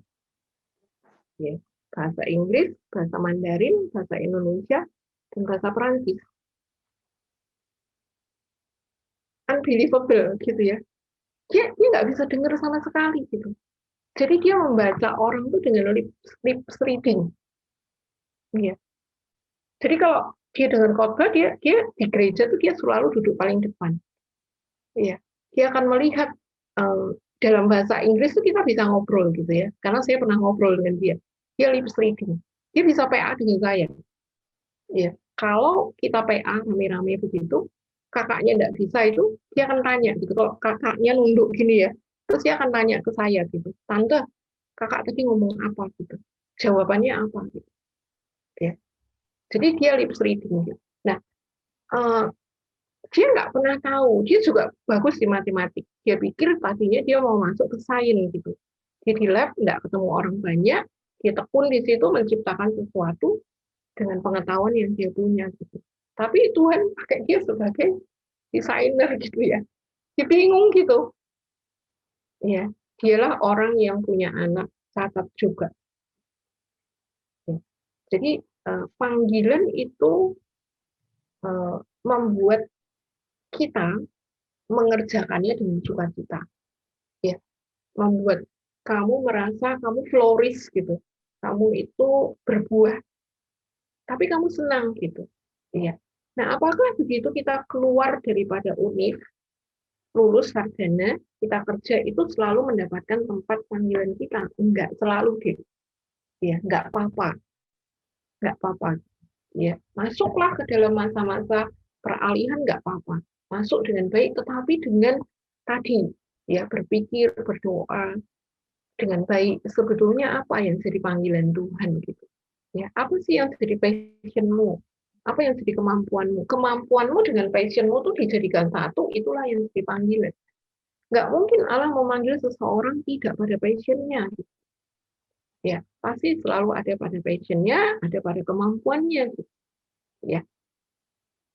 Jadi yang kamu butuhkan adalah tekun, terus bertanya sama Tuhan, berdoa supaya sampai kepada panggilanmu itu dan kamu menikmati. Ya, oke? Oke Kak, baik Kak, terima kasih Kak. Oke, mungkin teman-teman nggak ada lagi yang mau bertanya di sini. Aku mau sedikit ringkasan atau kesimpulan tadi yang disampaikan oleh Kak Yudit. Pertama tadi dijelaskan pengertian dari worldview sendiri adalah kerangka berpikir atau sistem nilai untuk melihat segala sesuatu gitu. Sumbernya dari worldview tadi kita lihat dari keluarga, dari lingkungan kita, gitu, dari sekolah, dan dari agama kita, dan ada beberapa sumber lain, teman-teman, gitu ya. Lalu tadi ada dijelaskan tentang teistik juga, gitu. Kalau kita bahwa orang yang percaya kepada Tuhan sebagai pencipta alam, sebagai penguasa, gitu, juga sebagai pribadi yang hidup, teman-teman. Tapi juga tadi ada ateistik, itu orang yang tidak percaya kepada Allah, serta ada yang panteistik, itu percaya kepada roh semesta yang tidak berpribadi, kira-kira seperti itu. Lalu tadi ada manfaat pada worldview tadi. Yang pertama itu efektivitas komunikasi kita dengan sesama. Lalu yang kedua itu ada identifikasi dan pengaruh worldview daripada mereka, teman-teman. Lalu selanjutnya tadi sudah dijelaskan Kak Yudi juga tadi ada tentang 7 pertanyaan tadi. Lalu ada tahap juga membangun worldview tadi. Yang pertama reorientasi, teman-teman, atau lahir baru. Yang kedua ada pembaruan seluruh terhadap sistem nilai yang kita anut, teman-teman. Lalu yang selanjutnya itu ada masa depan masyarakat. Oke, mungkin boleh kita next.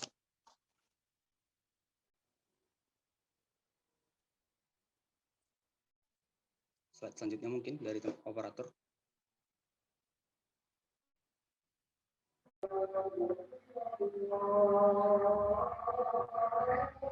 Adik-adik, saya boleh pamit kah? Karena ada pelayanan. Ya, Kak. Ya. Iya, Kak, boleh. Boleh kita berdoa dulu? Boleh, Kak. Yuk, mari kita berdoa. Bapak, kami bersyukur kalau kami sudah membicarakan tentang biblical worldview.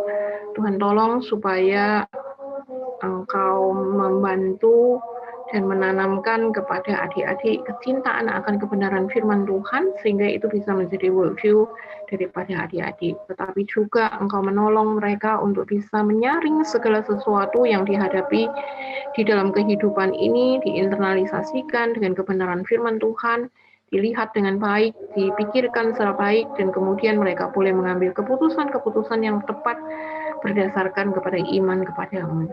Sebentar, hamba akan meninggalkan pertemuan ini. Kiranya Engkau menolong adik-adik melanjutkan persekutuan. Di dalam nama Kristus kami berdoa. Amin. Ya, Tuhan memberkati. Selamat siang. Ya, makasih Kak. Terima kasih Kak. Terima kasih. Ya. Terima kasih, Kak. Oke.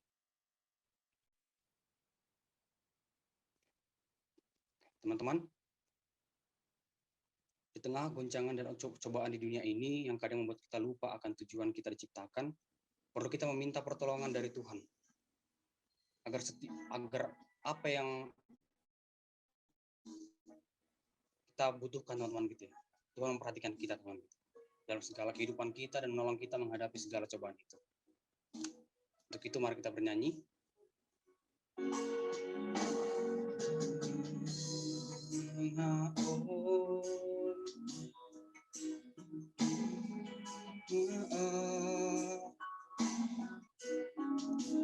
Hampir terhilang tujuan arah hidupku, bagaikan kapal yang selalu diombang-ambingkan.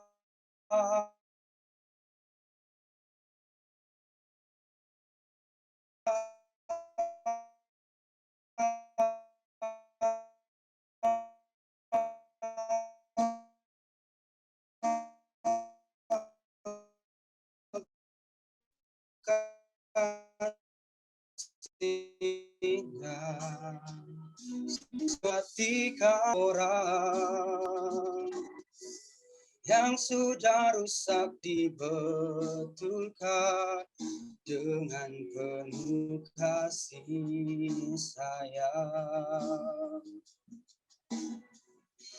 Yesus perhatikanmu yang penyesalan dosa.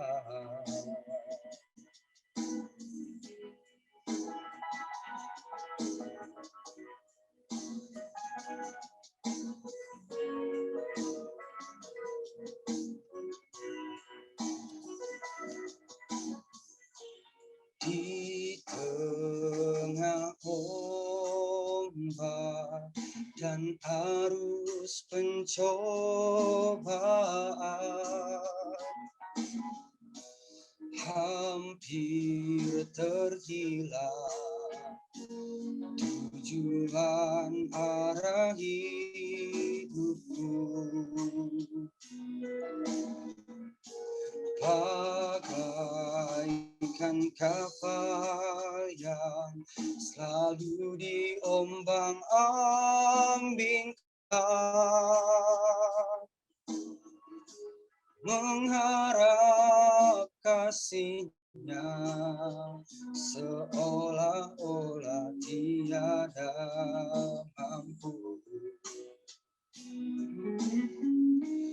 Yesus perhatikan kehidupan setiap orang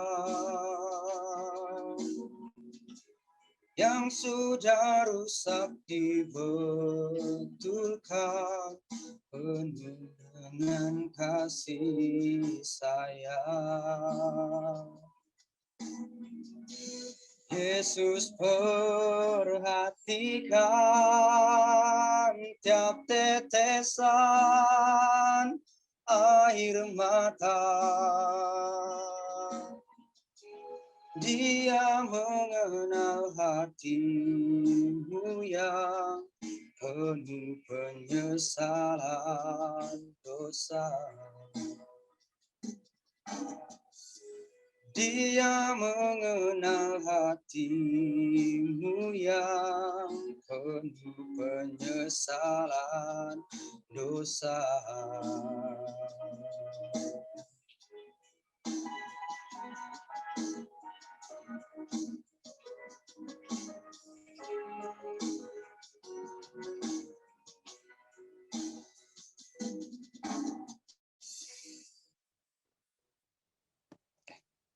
Teman-teman, untuk menutup persekutuan kita hari ini, mari kita bersatu dalam doa. Kita berdoa. Terima kasih Bapa, terima kasih Yesus, terima kasih Roh Kudus atas berkat yang kepada kami Tuhan. Dari awal kami mulai persekutuan kami dan Bapa sampai mengakhirinya Tuhan, kami masih berkat Bapa segala proses Bapa segala yang kami lakukan hari ini Tuhan. Nah Tuhan apa yang disampaikan tadi oleh Kak Yudi Tuhan tentang Christian worldview Tuhan. Kami dapat menerapkan dalam kehidupan kami Tuhan. Ada pandangan baru Tuhan yang dapat kami yang dibukakan kepada kami Tuhan. Tentang cara pandang kami Tuhan melihat dunia ini Tuhan melalui perspektif Kristen Tuhan. Sehingga pada dalam nanti Bapak dalam dunia kerja Tuhan kami tidak salah Bapak dalam memandang segala satunya. Sebentar Bapak kami akan melanjutkan kegiatan kami. Kami berkatilah Tuhan Yesus. Terima kasih Tuhan Yesus. Amin. Amin. Teman-teman, selanjutnya kita akan foto bersama. Kita tolong teman-teman bersedia untuk on cam yang bersedia. Nanti aku akan memandu dari kita untuk gayanya masing-masing. Dan tolong nanti dari teman-teman dari operator di screenshot ya. Mungkin dari Gendis, Gilbert, Elisa, Bang Fredo, boleh on cam. Kak Sola, Alicia, Kak Mei. Oke Bang. Mungkin yang lain, Gilbert, Elisa, Alicia, Kandida, belum bisa lagi.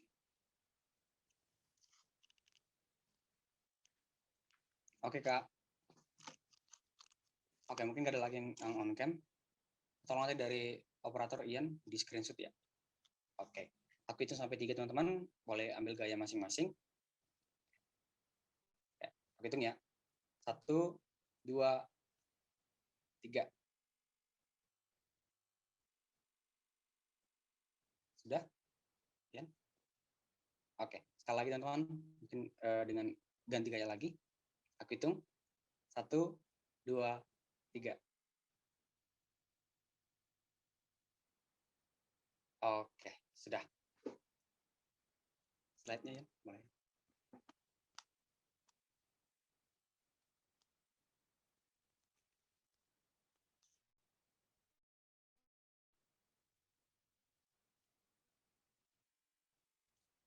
Oke, sudah.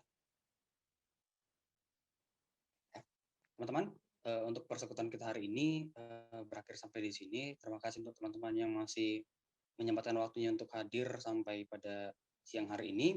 Kiranya apa yang kita bahas tadi dan apa yang kita bahas dari pertama kali teman-teman kita sudah melalui persekutuan kita ini dapat menjadi bekal bagi teman-teman untuk mencari apa yang menjadi panggilan hidup kita, teman-teman, seperti itu. Mungkin itu yang dapat aku sampaikan. Terima kasih. Shalom.